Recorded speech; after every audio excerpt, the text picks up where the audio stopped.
alabamos, Padre. Te damos gloria, Señor. Te damos honra. Eres bueno, Padre. Gracias, Señor, por lo que tú haces en nosotros. Gracias, Señor, por tus misericordias. Gracias, Señor, por tus bendiciones. Gracias, bendito Señor, porque hoy nos permites estar aquí reunidos. Señor, hoy te pedimos que tu Espíritu Santo nos guíe en esta noche. Que tu Espíritu Santo, Señor, traiga revelación a nosotros. Que tu Espíritu Santo, Señor, aparte de nosotros cualquier distracción que pueda haber, Señor. Que hoy todo ataque del enemigo que se quiera levantar sea echado fuera en el nombre de Jesús. Y que tu Espíritu Santo, Señor, nos hable, nos redarguya, nos conforte, Señor. Te damos gloria y honra en el nombre de tu Hijo Jesús. Amén, amén. ¿Pueden tomar sus asientos, por favor? ¿Cómo le va? Vemos poquita gente. Empezó a bajar la afluencia. A mí se me hace que andan con otro ídolo, ¿va? Ok, la predicación de esta noche lleva por título Jonás, Jesús y el Hijo Pródigo. Vamos a empezar a hablar de un poquito de Jonás. Y te voy a hacer una pregunta directa. ¿Te gusta que Dios ame, bendiga y ayude a tus enemigos? Yo creo que no, ahora decimos sí, no, sí, amén, aleluya, gloria a Dios. Pero en la hora de la práctica yo creo que no. Porque es bien complicado a veces creer o querer o aceptar que Dios ayude a nuestros enemigos. Y en Mateo vamos a encontrar, en el libro de Mateo, vamos a encontrar a Jesús hablando de un profeta.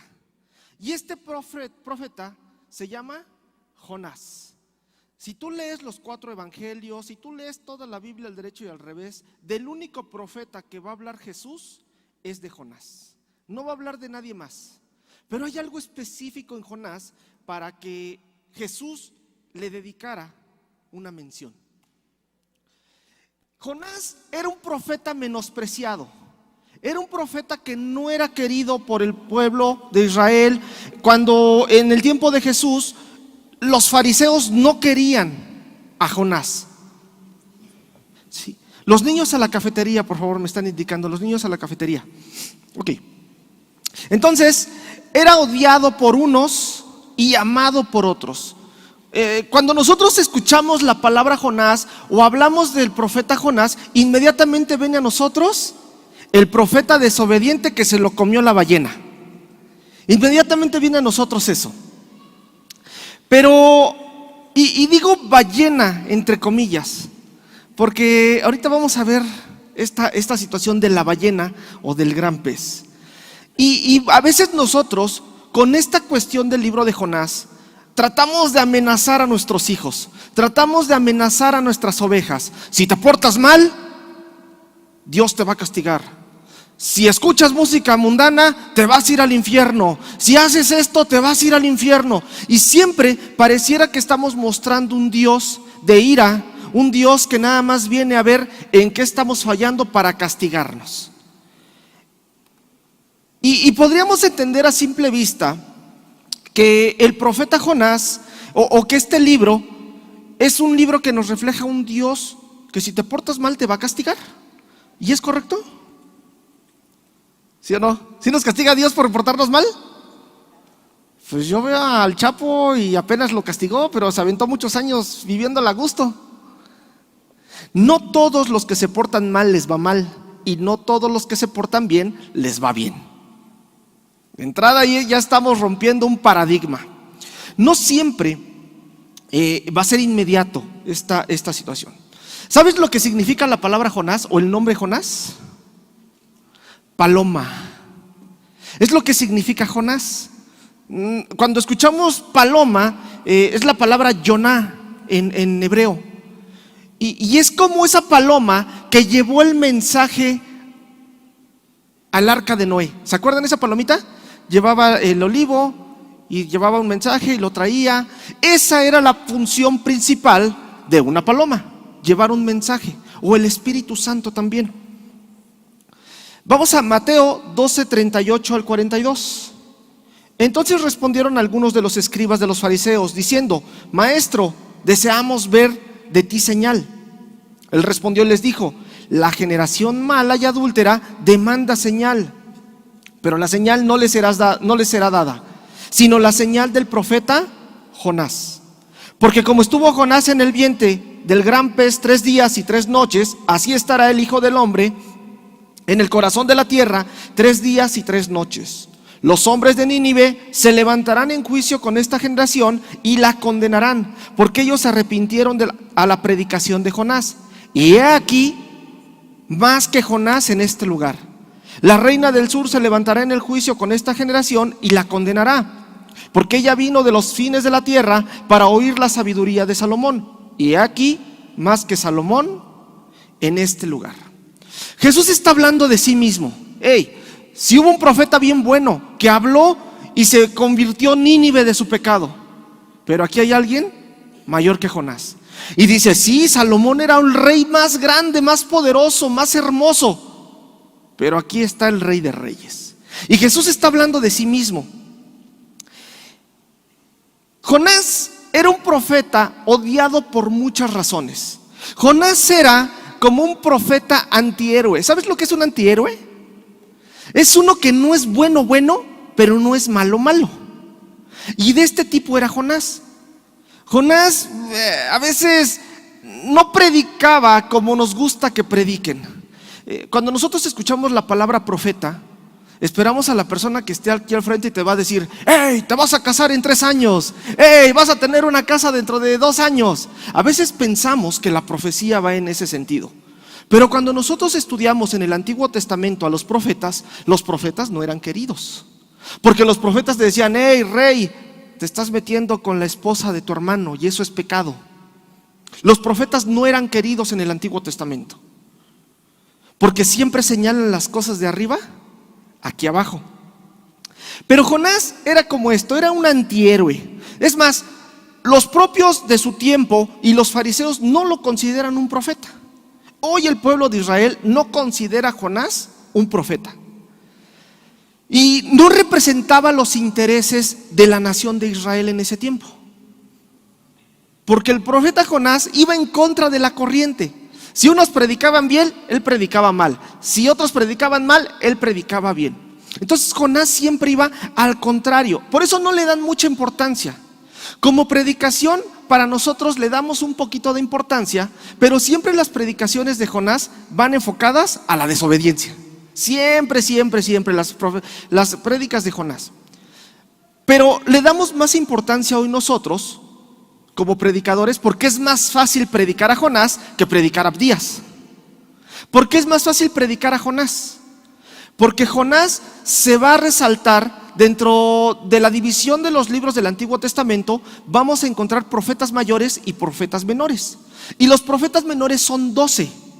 Y de esos 12, solo Jonás es una historia, que al final va a tener una pequeña profecía. Todo lo demás es una historia. Por eso para nosotros es muy cómodo leer Jonás, porque inmediatamente conectamos con él. Es muy sencillo leer Jonás. Entonces, este profeta era despreciado por los fariseos. ¿Hasta qué punto? Hasta que el punto cuando Jesús está en la tierra, sigue siendo rechazado por los fariseos, por los estudiosos de la ley. Juan 7:52. Respondieron y le dijeron: ¿eres tú también Galileo? Escudriña y ve que de Galilea nunca se ha levantado un profeta. ¿Qué crees? Que esto era una mentira. Ya se había levantado un profeta de Galilea. Ya había un Galileo que había sido profeta antes que Jesús. Y vamos al segundo libro de Reyes 14:25. Segundo libro de Reyes 14:25. Recuerden que los libros, todos los del Antiguo Testamento, Reyes, Crónicas, Samuel, son libros, no son cartas. Por eso no se dice primera de Samuel, primera de Reyes, primera de Crónicas. No se dice así. Se dice primero de Samuel, primero de Crónicas y primero de Reyes. Las cartas sí son primera de Juan, segunda de Juan, eso sí. Ok, segundo libro de Reyes 14:25. Nos dice: él restauró los límites de Israel desde la entrada de Hamat hasta el mar de Arabá, conforme a la palabra de Jehová, Dios de Israel, la cual había hablado por su siervo Jonás, hijo de Amitai, profeta que fue de Gat Efer.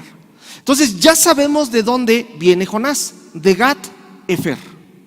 Pero según el libro de Josué, cuando repartieron las tierras, nos dicen dónde está Gat Efer. Y vamos a Josué 19:10. La tercera suerte le tocó a los hijos de Zabulón conforme a sus familias, y el territorio de su heredad fue hasta Sarit. Versículo 13. Pasando de ahí hacia el lado oriental de Gat Efer y a Itacasín, sale a Rimón rodeando a Nea. Es decir, Zabulón va a ser Galilea. ¿Y quién era de Galilea? Jesús y Jonás.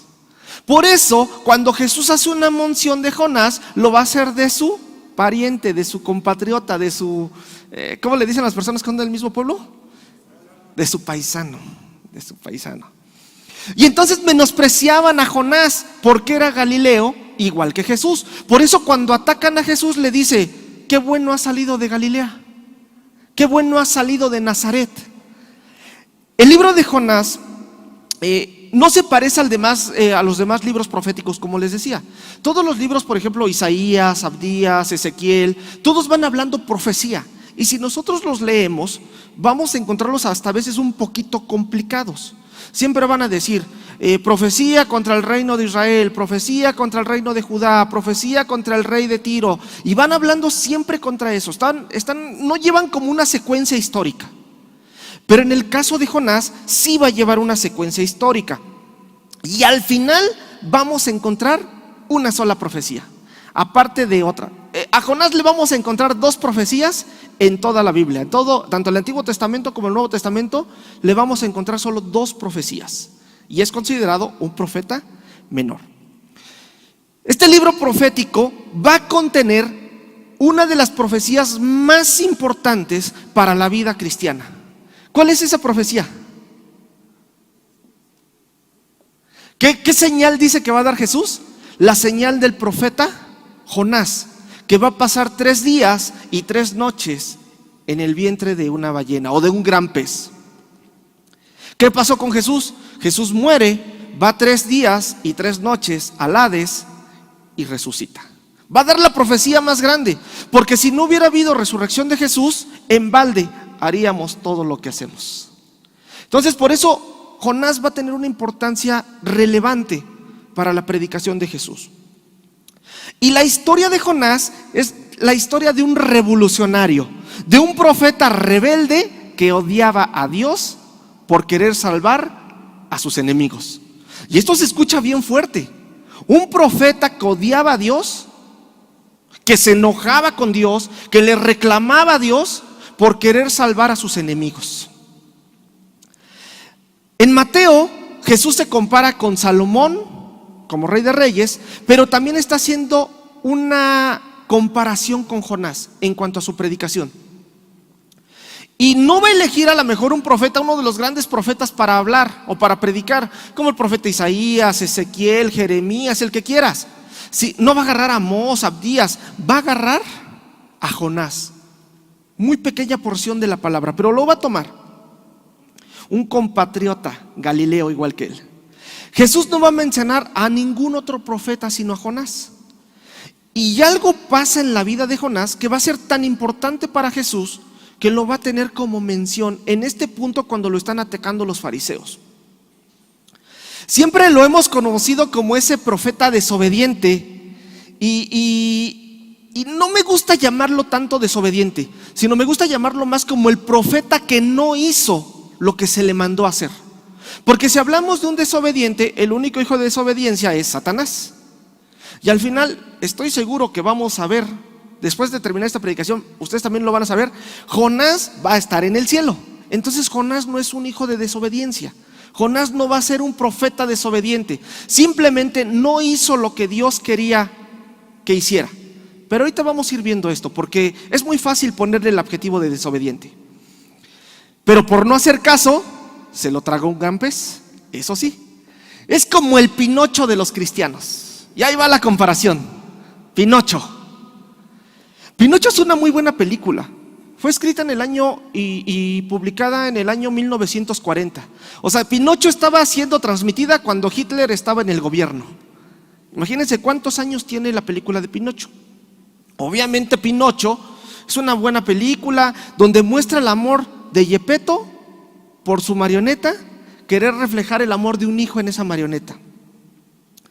Pero si tú te pones a revisar bien Pinocho, Pinocho no es una película para niños. ¿Y qué crees? Jonás tampoco es para niños. Y se lo predicamos bien bonito a los niños, pero tampoco es un libro para niños. Pinocho, por desobedecer a su papá, al hada, a su guía, a su mentor, a Pepe Grillo, se lo traga un gran pez.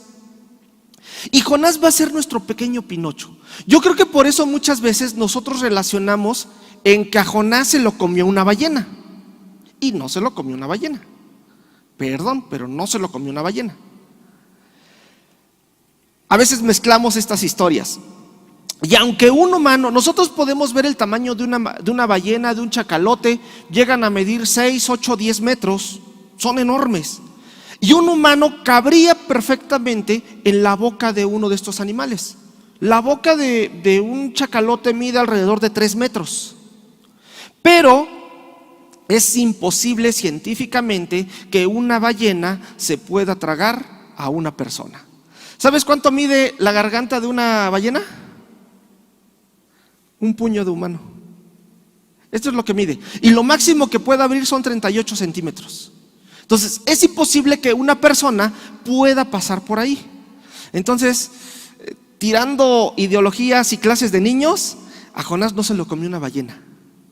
A Jonás posiblemente se lo comió una criatura marina. ¿Se acuerdan que cuando Dios creó los abismos dice que creó monstruos marinos? Seguramente uno de esos se lo comió, no una ballena. Entonces, bueno, ya de ahí, aclarado el punto, Jonás merece una atención muy especial, porque a lo mejor no fue el más obediente de todos los profetas. Otros decían, a ver, hablaba Dios a un profeta, ve y haz esto, iba y lo hacía. Y el otro, a ver, ve y haz esto, iba y lo hacía.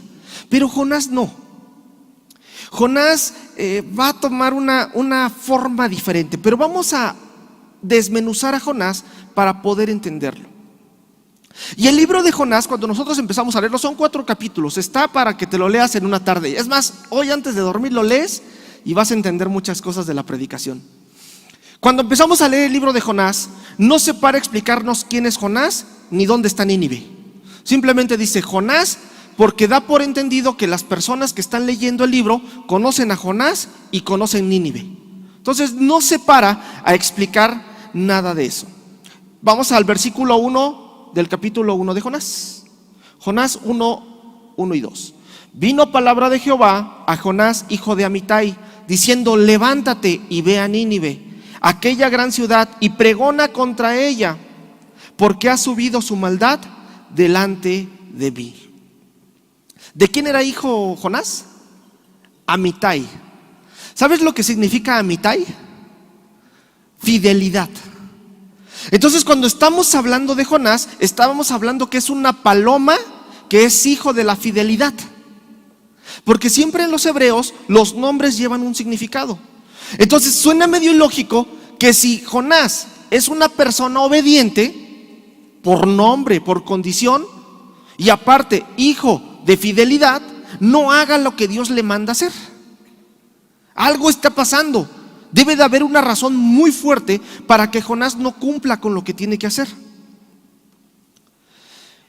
Pero ¿quién es este Jonás? Y vamos a ver en el segundo libro de Reyes, donde vamos a encontrar realmente la condición de Jonás. Nosotros vamos a entender que después de David reina su hijo Salomón. Y cuando Salomón muere, el reino de Israel se parte en 2. Al norte queda Israel, donde la capital va a ser Samaria. Y al sur queda el pueblo de Judá, donde la capital va a ser Jerusalén. ¿Se acuerdan de la mujer samaritana? Pues era de esas 10 tribus que no quisieron seguir a David. Eran hermanos, eran del pueblo de Israel, pero se odiaban. Entonces, nosotros vamos a ver que Jonás va a estar dirigido o enfocado a predicar o a profetizar al reino del norte, el reino de Israel, en Samaria. Ahí se va a desarrollar todo. El primer rey que gobierna después de Salomón en el norte va a ser Jeroboam I. Y nosotros vamos a encontrar en los libros de los reyes que cuando siempre se refiere a uno de los reyes va a decir: y el rey Jeroboam hizo lo malo delante de Dios, o el rey fulanito de tal hizo lo bueno delante de Dios. Bueno, vamos a encontrar que en el reino de Israel todos los reyes hicieron mal. Todos los reyes. ¿Cuántos reyes hubo ahí? ¿No se la saben? 20 reyes en Israel y 20 reyes en Judá. 40 reyes en total. Entonces vamos a encontrar que todos los reyes hicieron lo malo. Pero con Jeroboam de los malos era el peor, Jeroboam II, que ya era un descendiente de este Jeroboam.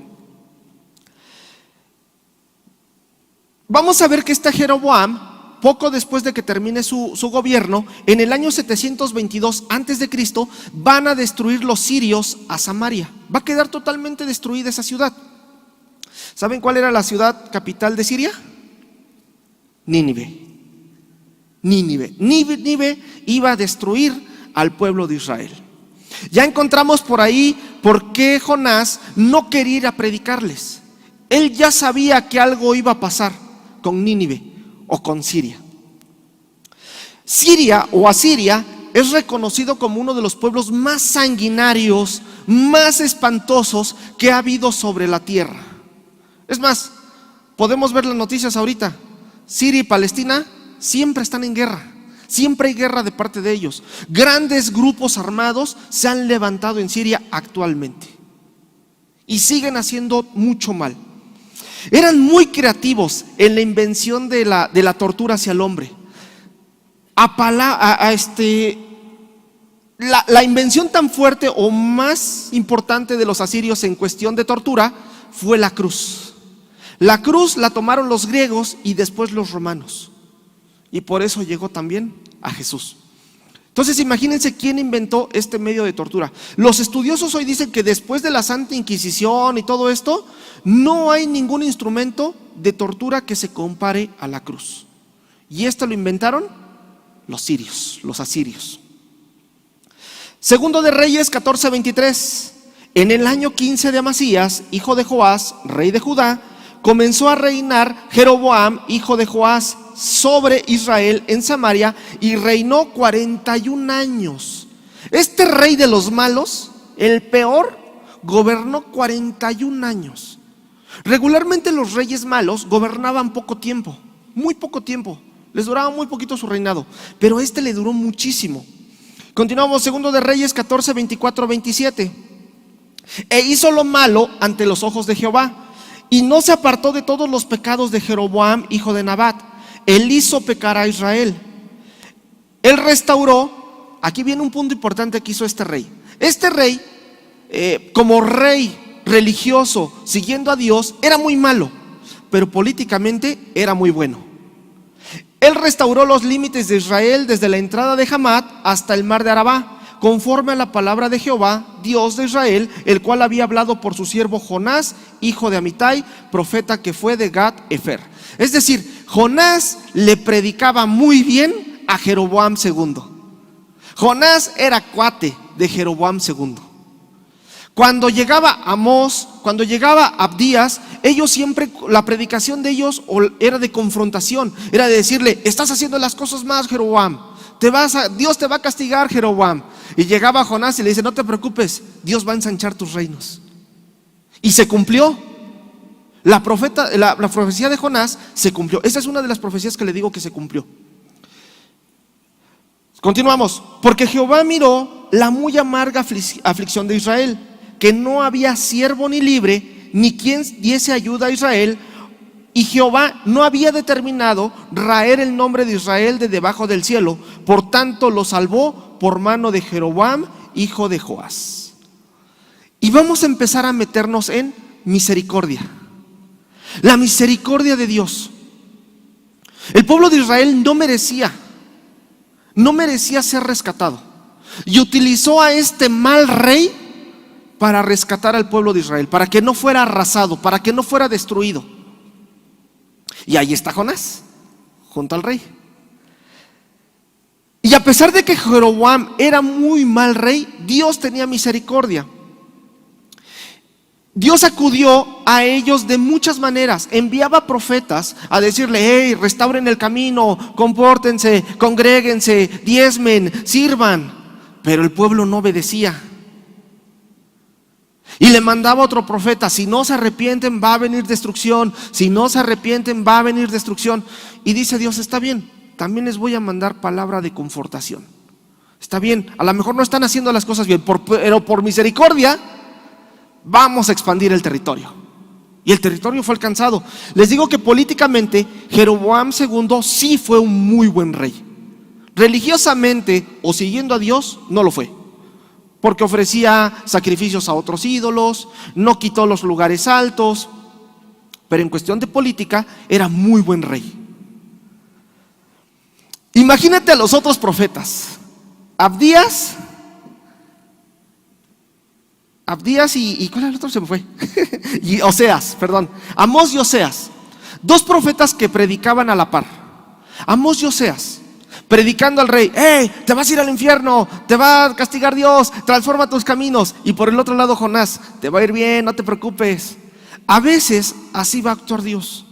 Van a llegar palabras de confrontación a nuestra vida, pero también van a llegar palabras de consuelo, de futuro, de esperanza. Porque así es la misericordia de Dios. Dios se va a mover en ese nivel, tanto de corregir como de amar. Pero entonces imagínense a los otros profetas diciendo: no, ¿qué te pasa, Jonás? ¿Cómo Dios le va a ayudar si es un Dios malo? No le va a ayudar. No se merece que Dios le ayude. Y Jonás, escuchando la palabra de Dios, dice: no, sí lo va a ayudar. Jonás tenía muy buena fama. En la ciudad de Samaria Jonás era muy bien conocido. Imagínate que llegaba, estaba el rey Jeroboam en su trono y le decía a su súbdito: hey, te anda buscando Oseas. Ah, no, dile que no estoy. Oye, te anda buscando Jonás. Pásalo.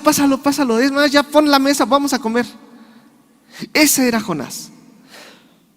Pero tenía una característica muy importante Jonás. Jonás era muy patriota. A él le gustaba su nación, le gustaba mucho su nación, le gustaba más ser este profeta que ese profeta que bendecía, que decía cosas buenas. Le gustaba mucho, porque él quería el bien para su pueblo, quería que su pueblo prosperara.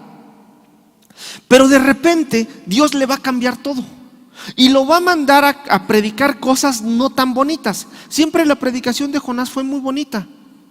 Dios va a restaurar, Dios va a levantar, Dios te va a prosperar, Dios te va a dar un trabajo nuevo, Dios te va a sanar, Dios va a restaurar tu familia. Y todos dicen: amén, aleluya, Jeroboam. Pero de repente Dios le va a cambiar la predicación a este profeta. Y ahora lo va a mandar a predicar palabras de destrucción. Y ni siquiera a su pueblo, sino a sus enemigos.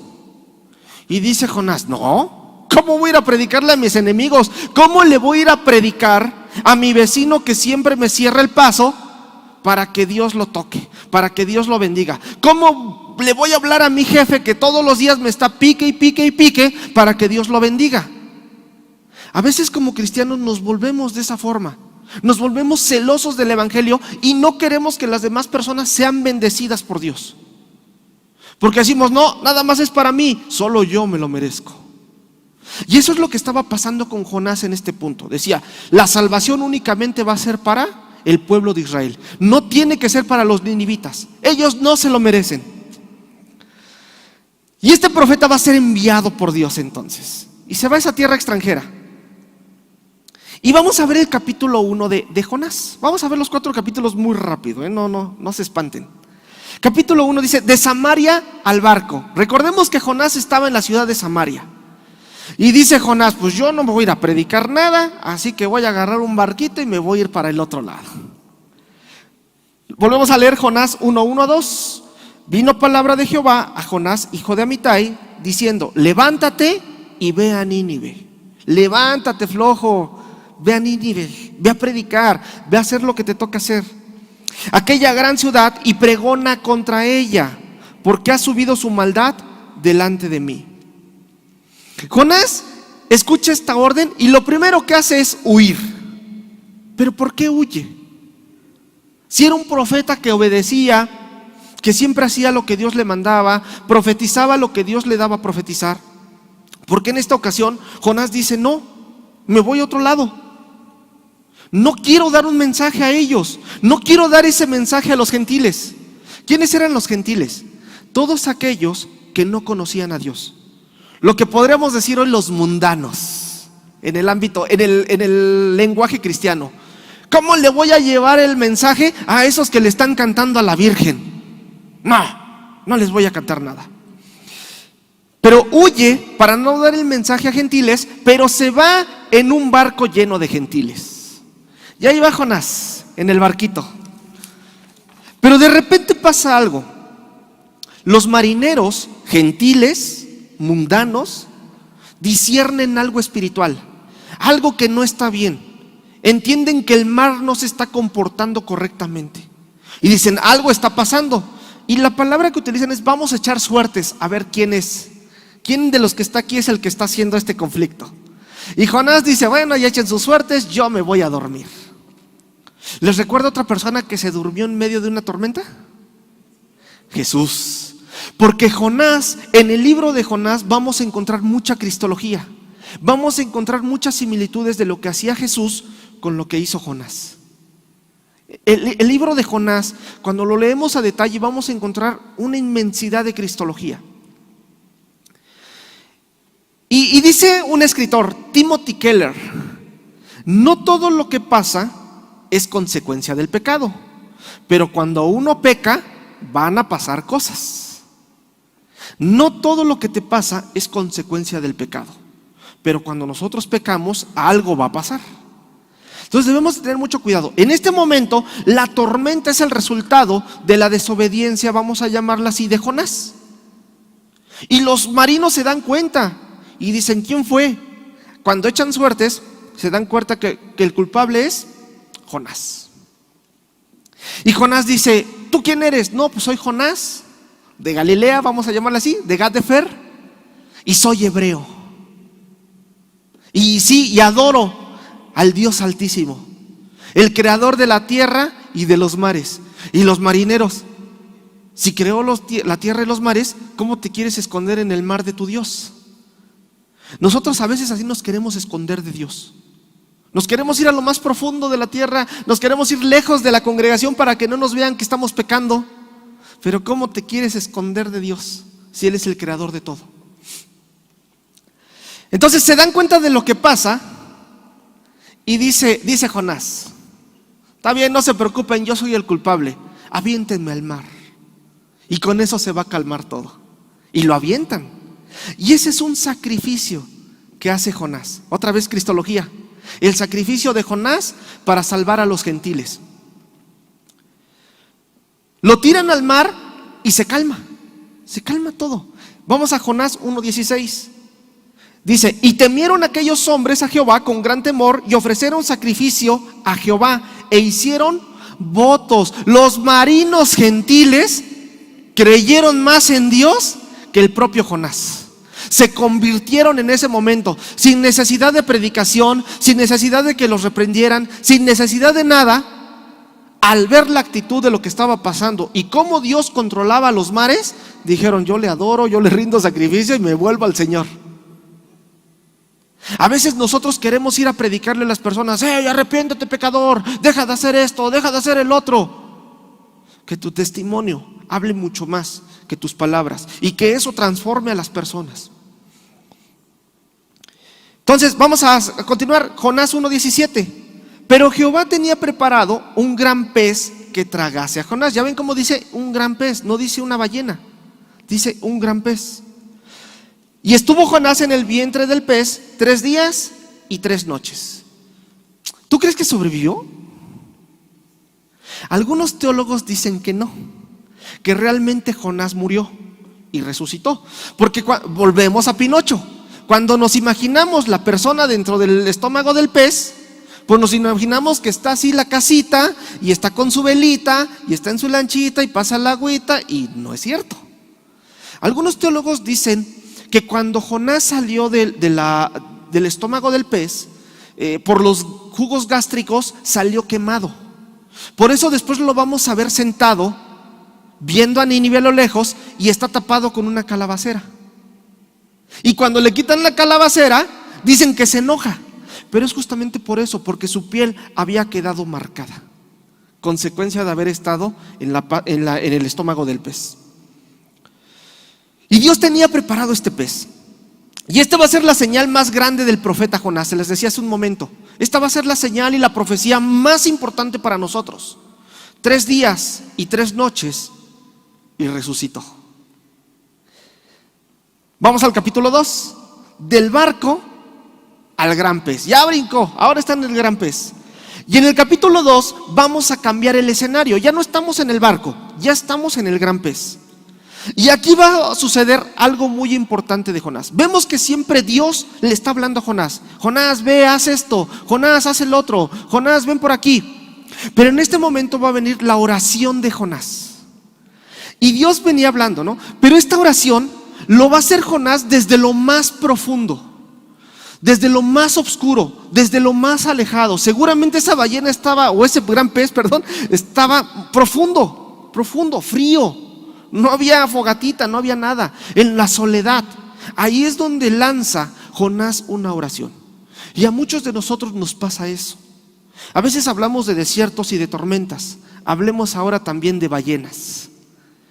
¿En qué gran pez te encuentras? En lo profundo, donde tienes que clamar, donde tienes que pedir, donde tienes que decir: Dios, no puedo, ayúdame, levántame, sácame de aquí, te voy a obedecer. Y vamos a ver la oración de Jonás. No es una oración de arrepentimiento, No le dice: perdóname, Dios, porque fui un pecador. Sino que Jonás solo va a agradecer a Dios por no abandonarlo. Y después le va a prometer obedecerlo en todo. Es una oración más de conveniencia que de arrepentimiento. No es una oración de: Dios, perdóname, te fallé, me equivoqué, voy a restaurar mi vida. No, esta es una: gracias por no dejarme, si me sacas de aquí voy a hacer lo que me pediste. Pero no es que lo quiera hacer mucho, lo va a hacer porque tiene que hacerlo. Y las crisis o los grandes peces van a sacar lo mejor de nosotros, como los desiertos, como las tormentas. En ese momento Jonás no tenía el control de la situación, no sabía dónde iba. Él había tomado un barco que iba hacia Tarsis. Tarsis es lo que hoy es el sur de España. Entonces imaginen, desde Jerusalén, desde Samaria hasta España se iba a ir, con tal de no ir a predicar a Nínive. Pero este gran pez lo tomó y vámonos, se lo lleva a Nínive. Jonás 2:9. Mas yo con voz de alabanza te ofreceré sacrificios, dice Jonás. Ahora sí muy arrepentido, bueno, no arrepentido, con remordimiento. Mas yo con voz de alabanza te ofreceré sacrificio, pagaré lo que te prometí. Si yo te prometí ir, voy a ir. Y dice las palabras hermosísimas: la salvación es de Jehová. Y este es un spoiler alert. Jonás estaba aventando el mayor spoiler de la vida. Jonás estaba haciendo un spoiler porque ¿qué significa Jesús? ¿Qué significa la palabra Jesús? Salvación. Salvación. Cuando nosotros decimos Jesucristo, es el Mesías Salvador. Entonces, ¿dónde dice? La salvación es de Jehová. La salvación es Jehová. Jesús es Dios. Jesús es mi Salvador. Por eso cuando nosotros cantamos Hosana, ¿qué significa Hosana? Sálvame. Hosana, el Rey de salvación. Salvación. Y ese es el spoiler que estaba haciendo Jonás. Ya estaba hablando de Jesús. Él ya sabía que Jesús estaba ahí. Y de repente viene una respuesta muy cómica de parte de Dios. Jonás 2:10. Y mandó Jehová al pez y vomitó a Jonás en la tierra. Imagínate salir vomitado de una ballena. Jonás no entró como salió. A lo mejor en el barquito pues iba sequito, iba limpio, comido. Se moja, se lo lleva el pez. pero sale vomitado. Después de 3 días, imagínate, ¿les ha tocado cortar pescado o agarrar pescado? ¿Cómo te quedan oliendo las manos nada más con un ratito? Imagínate estar 3 días y 3 noches en el estómago de una ballena, o bueno, de un gran pez. Ya se me quedó también. Capítulo 3, ahora sí, el gran pez se lo lleva a Nínive. Y el capítulo 3 va a ser algo muy interesante. Recuerden que los escritores de la Biblia siempre van a tener estructuras de escritura. No van a hacer las cosas nada más porque sí. De hecho, cuando nosotros leemos el libro de Hebreos, Romanos, Corintios, vamos a encontrar algo que se llaman quiasmos. ¿Qué son quiasmos? Empieza con una palabra y es la misma con la que termina. Y el mensaje central lo va a encontrar en medio. Mucho de la Biblia tiene quiasmos. Son como estas palabras que dice Anita Lava Latina. Los leemos al revés y al derecho y dicen lo mismo. Justamente eso vamos a encontrar en la Biblia. En mucho de la Biblia vamos a encontrar eso. Entonces, dice Jonás 3, 1, 2. Vino palabra de Jehová por segunda vez, diciendo: levántate, flojo, y ve a Nínive, aquella gran ciudad, y proclama en ella el mensaje que yo te diré. Cuando cambiamos este escenario del gran pez a la ciudad, él se va. Estaba desobedeciendo, pero ahora pues no le queda otra, ya está en la orilla, ya tiene que ir sí o sí a Nínive.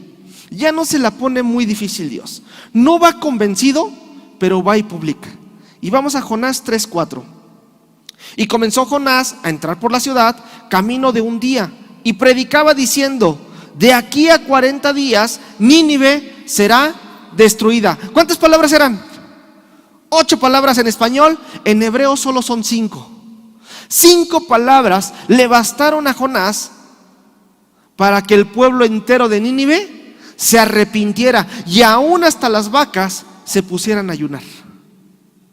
No necesitó una gran predicación, no necesitó un gran escenario, no necesitó un gran estadio, no necesitó irse a lugares súper alejados o donde no llega la palabra de Dios. Simplemente dijo: de aquí a 40 días Nínive va a ser destruida. Y eso fue suficiente para hacer la obra, para llevar el mensaje. Cumplió la misión que le había dado. A veces nosotros nos esforzamos mucho queriendo cumplir la obra de Dios. ¿Y saben por qué trabajamos mucho a veces en la obra de Dios? Porque a lo mejor no es lo que Dios quiere que hagas. Porque cuando Dios te da una misión, cuando Dios te da un propósito, las cosas salen sin necesidad de esfuerzo, porque Dios es el que lo está llevando. Jonás no necesitó predicar mucho. No se tardó, ¿cuánto? ¿1 minuto? ¿30 segundos? Arrepiéntanse porque viene la destrucción. Vámonos, se acabó. Y es una profecía muy extraña la que está haciendo Jonás, porque no menciona por qué pecado los va a destruir, no menciona quién se los está mandando decir, ni quién los va a destruir, ni tampoco menciona a Dios. Pero ellos inmediatamente saben, algo en su corazón, algo en su conciencia les dice: tengo que cambiar, tengo que arrepentirme, tengo que dejar de estar viendo mi celular. Eso es lo que le dice Dios. Parece que Jonás quiere sabotear su predicación. Imagínate que yo me parara aquí. ¿Cuál sería el objetivo de predicar? ¿O cuál es el objetivo con el que tú predicas? Que la gente se arrepienta de su mal camino y que llegue a los pies de Cristo. Jonás iba predicando pidiendo que la gente no se arrepintiera. Esa era la forma en que predicaba Jonás. Y funcionó la predicación de Jonás. Y estos ninivitas reaccionaron inmediato y dijeron: tenemos que cambiar. Y el rey dijo: vamos a cambiar. Pónganse a ayunar todos. Vamos a rendirle ofrendas y sacrificios al Señor Altísimo. Estos gentiles, paganos, mundanos, guadalupanos, como les quieras llamar, demuestran que son más sensibles a la palabra de Dios que el propio profeta. A veces nosotros estamos dentro de la congregación y no somos tan sensibles como las personas de afuera a la palabra de Dios. Si tú le predicas a una persona que se está drogando, que no tiene que comer, que le acaban de robar a sus hijos, que se le acaba de morir a la persona que ama, seguro te acepta el mensaje. Y nosotros que estamos aquí bien cómodos escuchando predicaciones cada 8 días, nos dormimos. Despreciamos el mensaje de Dios. Jonás 3:10. Y vio Dios lo que hicieron, que se convirtieron de su mal camino, y se arrepintió del mal que había dicho que les haría, y no lo hizo. Por ahí quien dice que Dios no se arrepiente, Dios sí se arrepiente, ¿eh? Vamos a encontrar muchos versículos donde Dios se arrepiente. ¿Se acuerdan de ese versículo que dice: Dios no es como los hombres para que mientan, ni hijo de hombre para que se arrepienta? Y aquí dice que Dios se arrepintió. ¿Encontramos una contradicción? No, la Biblia no se contradice. Las traducciones son las que a veces no son correctas. Lo que quiere decir este versículo, que Dios no es hijo de hombre para que mienta, no es como los hombres para que mienta, ni hijo de hombre para que se arrepienta, es que Dios no toma las decisiones como nosotros. Nosotros como hombres tomamos las decisiones por emociones, pero Dios no lo toma así. Dios sabía que el pueblo se iba a arrepentir. Entonces no es que se arrepienta realmente. Él sabía que el pueblo iba a cambiar su camino. La última palabra del sermón de Jonás es destruida. Va a ser destruida o arrasada, como Sodoma y Gomorra. ¿Se acuerdan cómo Sodoma y Gomorra fueron destruidos? Justamente es lo que le iba a pasar a Nínive. Pero también puede utilizarse la palabra transformado. Fue transformado. Y en esencia, Nínive fue destruida, fue arrasada. ¿Por qué? No físicamente, espiritualmente. Dejaron de pecar, dejaron de hacer lo malo y fueron cambiados ante la presencia de Dios. ¿Y esto qué provocó en Jonás? Enojo. ¿Por qué? Ellos no se lo merecen, no se merecen estar en ese lugar. Capítulo 4. Dice que empezamos con el capítulo 4 y dice que Jonás se enfada muchísimo. Jonás no quería tener éxito en su predicación, porque él quería tener éxito en su profecía inicial. Él quería que todo fuera bendición, luces, que fuera fama, que todo fuera estar comiendo con el rey siempre. Pero su éxito como predicador suponía su fracaso como profeta. A veces el predicador y el profeta tienen que chocar. El predicador vamos a ponerlo así, el predicador a veces te va a hablar bonito y te va a decir: Dios te va a restaurar, Dios te va a levantar, Dios va a hacer contigo lo mejor. Y todos: amén, aleluya, vas a ser cabeza y no cola. Sí, amén. Pero el profeta te va a venir a decir: hey, estás pecando, y hasta que no dejes de pecar no vas a avanzar, no vas a crecer.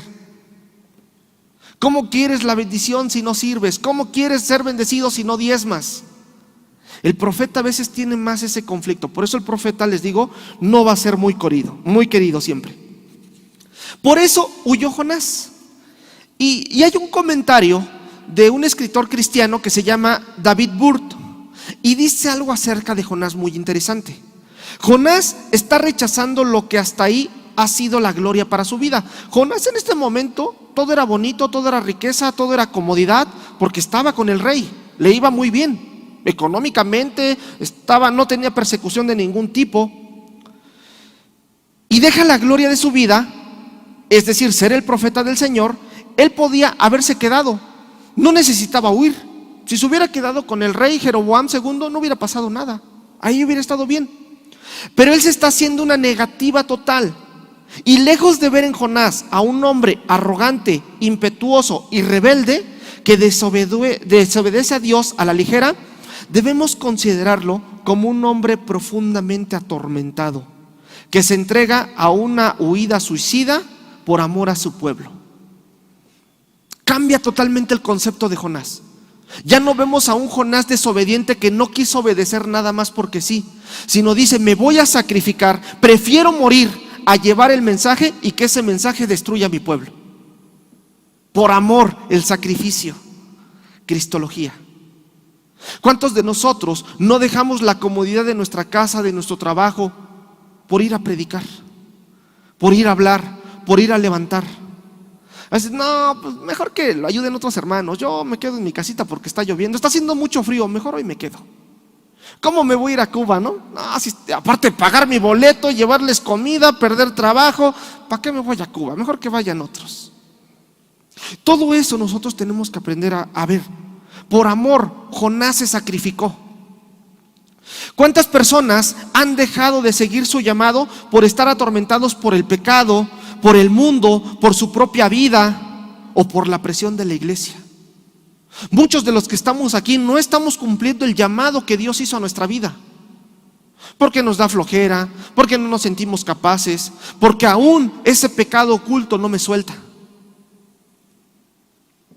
Jonás va a estar dispuesto a perder toda su salvación, toda su comodidad, con tal de no predicarle a los ninivitas y que los ninivitas no vengan a destruir a Israel.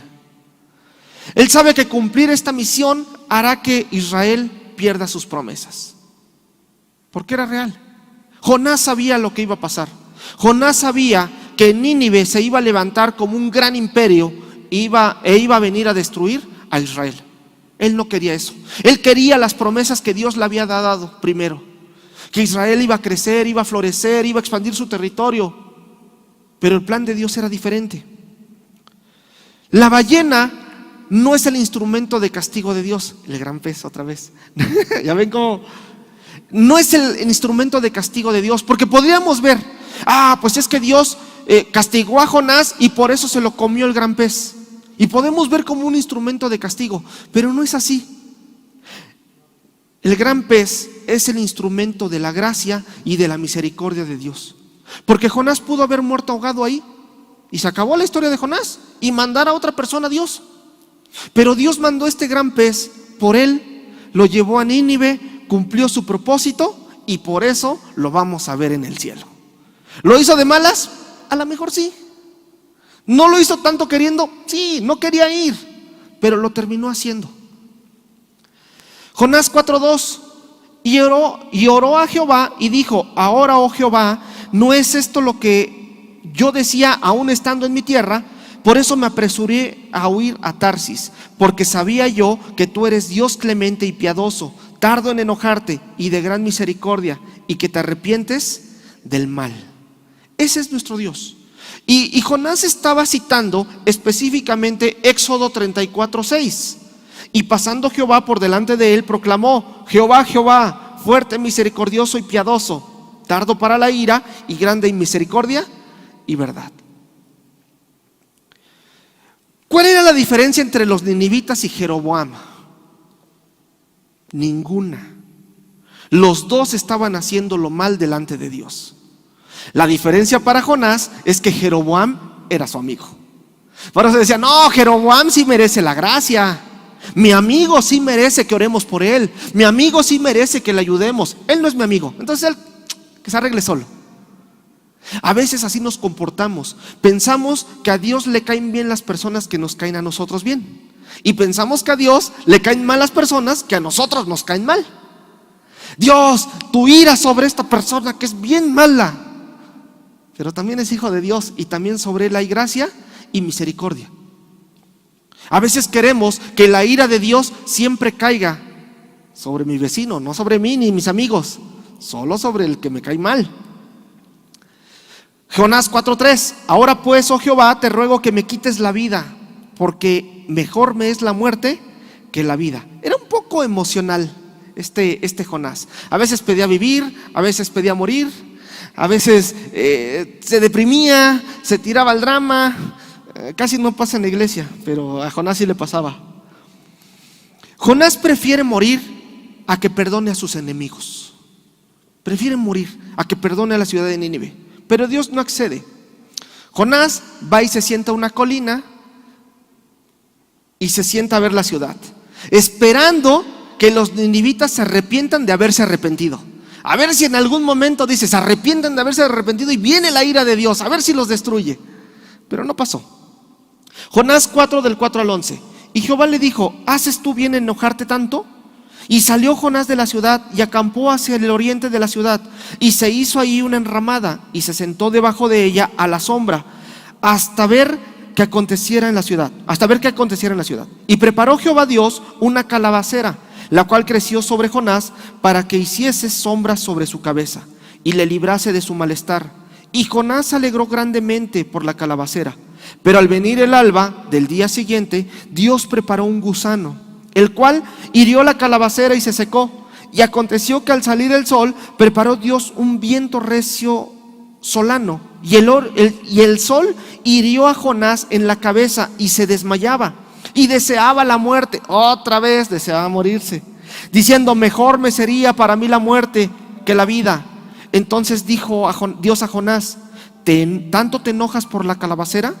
Y él respondió: mucho me enojo, hasta la muerte. Y dijo Jehová: ¿tuviste tú lástima de la calabacera, en la cual no trabajaste, ni tú la hiciste crecer, que en espacio de una noche nació y en espacio de otra noche pereció? ¿Y no yo tendré piedad de Nínive, aquella gran ciudad donde hay más de 120,000 personas que no saben discernir entre su mano derecha y su izquierda, y muchos animales? Algunos teólogos dicen que esta parte de discernir entre la mano izquierda y la mano derecha, dice que son como niños. Dicen: ¿no tendré compasión yo de Nínive, que son como niños?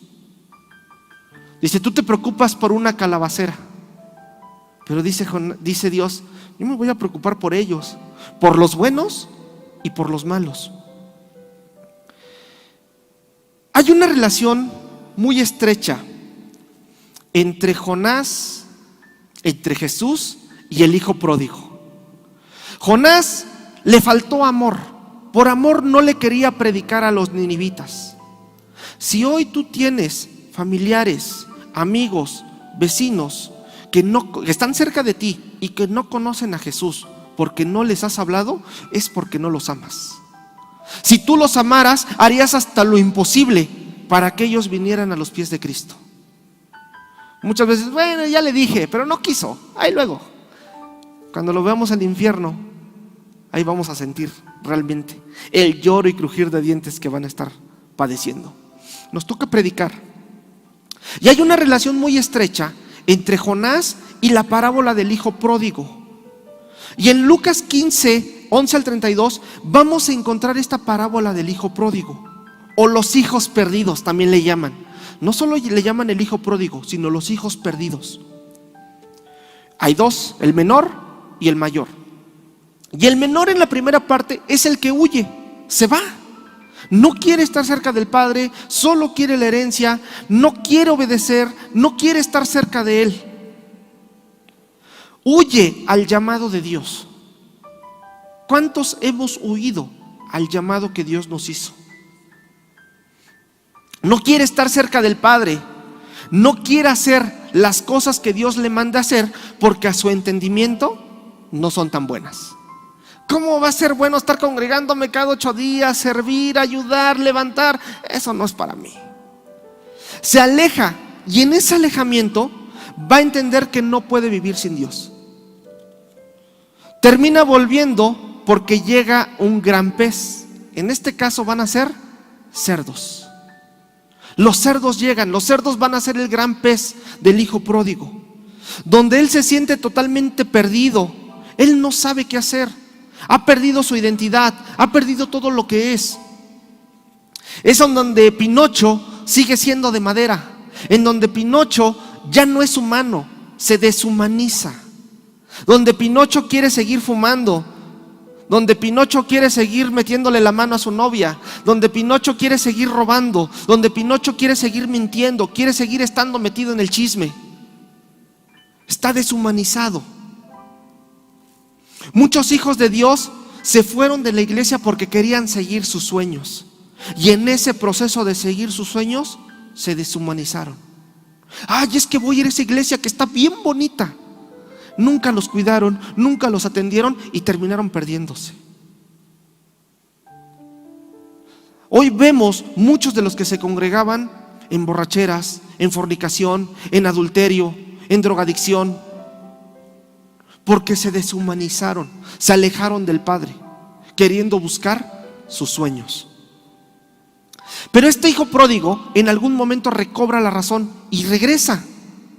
Y el padre tiene una misericordia impresionante para ese hijo pródigo. Lo abraza, lo levanta, lo baña, le da de comer, le pone un anillo, hace fiesta para el hijo pródigo.